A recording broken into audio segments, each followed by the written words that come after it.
Assalamu alaikum, I am Asma Mushtaq from the W Vibes, and in this tutorial we are going to study an iterative method for solving the system of linear equations, that is actually the Gauss-Seidel method. This method is used for solving the system of linear equations of larger orders, and this method actually starts with the derivation or the representation of the variables derived from the given set of equation. Okay, and let's see how it works. So we will determine the value of the first variable, which is x1 in this case, and write it this expression in terms of the rest of the terms in the equation. So it can be written as 7.85 plus 0.1 x2 then plus 0.2 x3, and since the cofactor of x is 3, so that's why the whole expression will be divided by 3. Now I will represent x2 from the second equation, okay, while rest of the terms will be shifted towards the right hand side.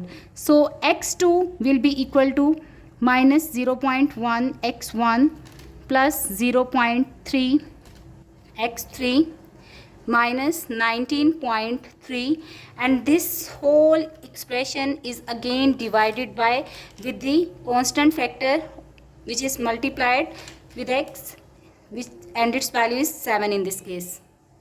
Similarly, we represent the third variable x3 from the third equation, and here you can see that x3 will be equal to 71.9, then minus 0.3 times of x1, then plus 0.2 times of x2, and this whole expression is divided by with the constant factor of x3, which is 10 in this case.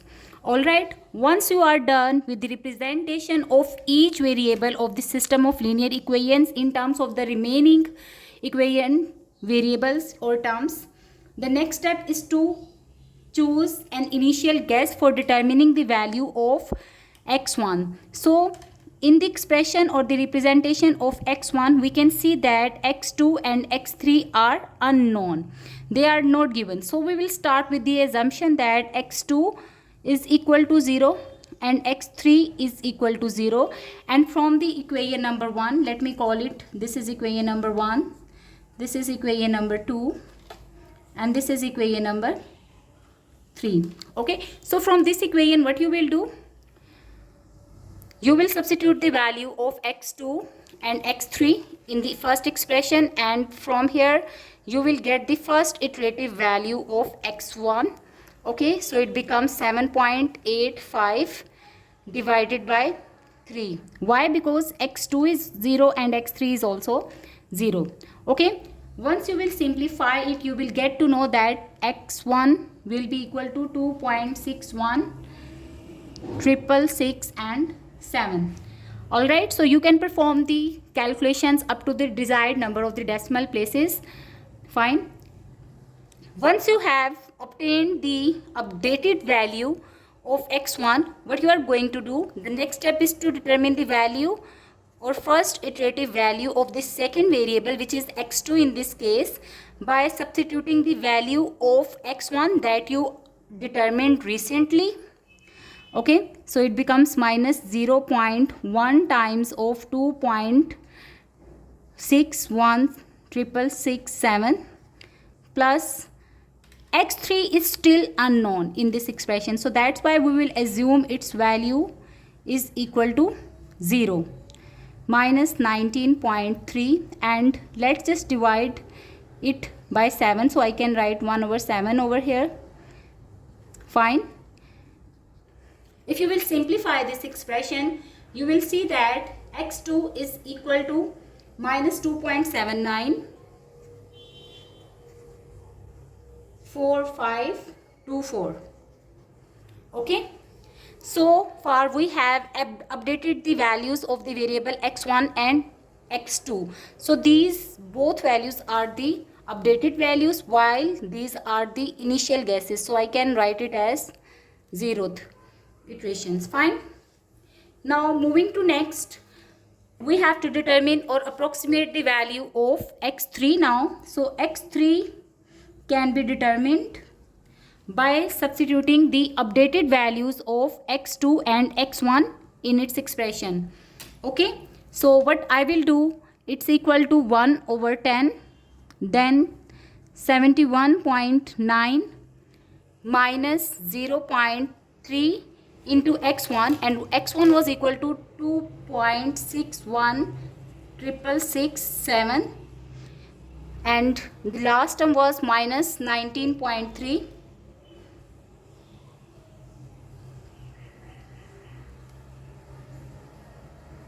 Sorry, 0.2 times of x2. So I will write this term in the next line, 0.2 times into x2, which is equal to minus 2.794524. Okay, so once you will simplify this expression, the resultant of x3 is equal to 7.005610. So in the first iteration, let's just write down the values of the determined calculations.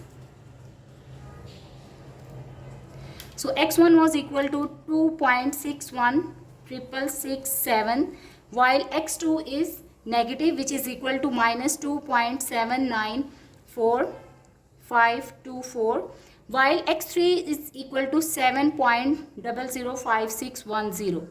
Okay, so these are the first approximated values of the unknown variables in the expression. Since this is a 3 by 3 system and it can be solved directly, fine as well. So the actual values of the unknown variables are x1 is equal to 3, x2 is equal to minus 2.5, and x3 is equal to 7. So this is the actual root of this system of linear equations, while the approximated values are equal to 2.6166. So basically, which is very close to the x1, while x2 is minus 2.7 in the approximation and actual value is minus 2.5, and the third value, actual value of x3 is 7, while the approximated value is 7.0056. Okay, now let's perform the other iteration of the Gauss-Seidel method and determine the values of x1, x2 and x3 again. Okay, so this is the resultant of the first iteration.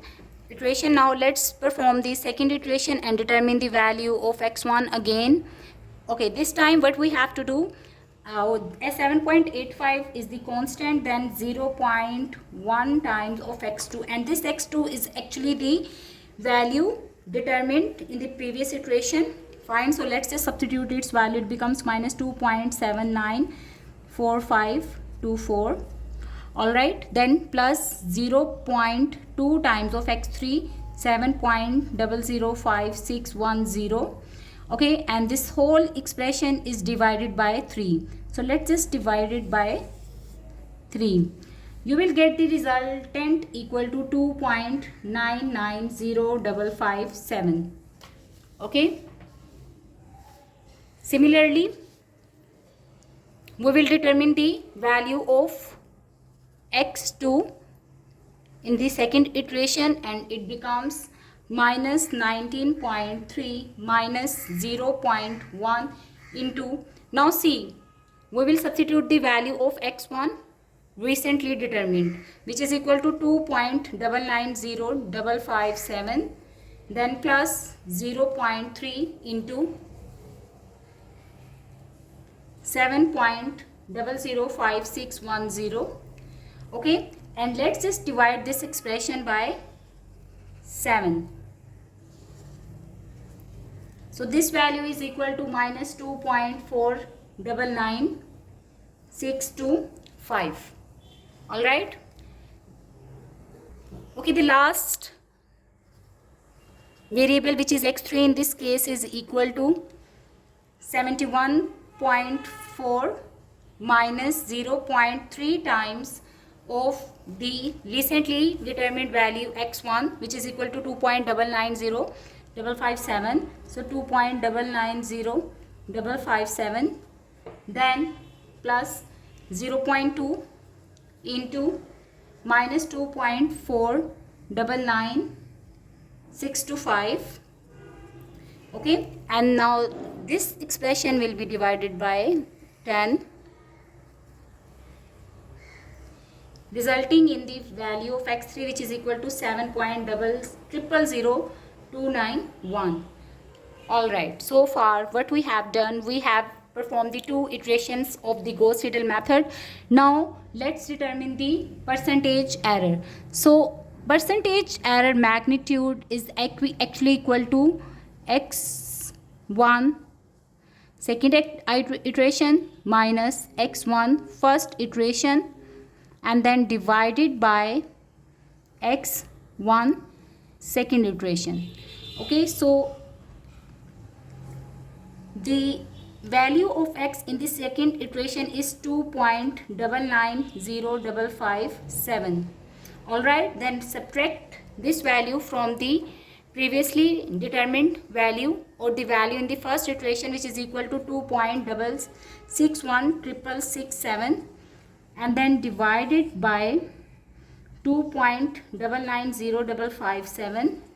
all right, and multiply it with 100. So either it's positive or negative. Once you will find the difference, it comes out to be 12.5% in this case. So the relative error that is present in the x1 value is approximately equal to 12.5%, and for the variable x2 you can verify that it comes out to be 11.8%, and the same approach can be used for determining the relative error of x3, which will be equal to 0.076%. so you can clearly see that the error is very small. You can perform the multiple iterations until you get the desired percentage relative error. Thank you for watching.